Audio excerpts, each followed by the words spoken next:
É muito comum os pais, querendo proteger a criança, eles acabam prejudicando muito mais do que protegendo. Ninguém vira estrelinha não, a morte é morte, né? Então, às vezes situações de enterro e de mostrar mesmo para a criança o que acontece sanar a curiosidade da criança em relação a isso. Existe o nascimento, o crescimento e a morte. A criança vai vivenciar isso com animais, com pessoas da família. A criança, desde pequenininha, ela experimenta o aparecimento e desaparecimento das pessoas e das coisas. Mesmo o bebezinho, ele experimenta que a mãe sai e aparece, ela vai e volta, que as coisas não são o tempo todo presentes, né? Então é quase que como uma preparação para uma ideia de morte, né?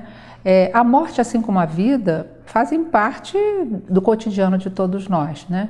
E quanto menos a gente valorizar no sentido de dramatizar a situação, né, da morte, claro que não é agradável, nenhum ser humano está preparado para a morte e os seres humanos têm dificuldade mesmo de lidar com a finitude, por isso eles têm filhos, por isso eles escrevem livros, por isso eles produzem arte, ciência, etc.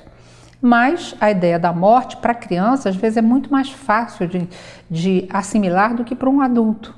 Então, se você fala de uma forma natural, mas claro, respondendo aquilo que a criança naquele momento do seu estágio de desenvolvimento, ela pode entender, a gente tem que ter esse cuidado, né? De responder para a criança aquilo que ela é capaz de compreender, mas sem mentiras.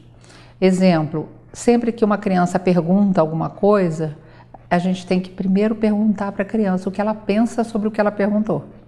A partir daí a gente vai ter uma ideia até onde podemos ir nessa conversa, mas não omitir absolutamente nada. E não inventar histórias que jamais, depois isso vai ser pior, né? Porque a criança vai se deparar com uma mentira e aí ela perde toda a estrutura e o apoio, né? A segurança que os pais e a família possam dar.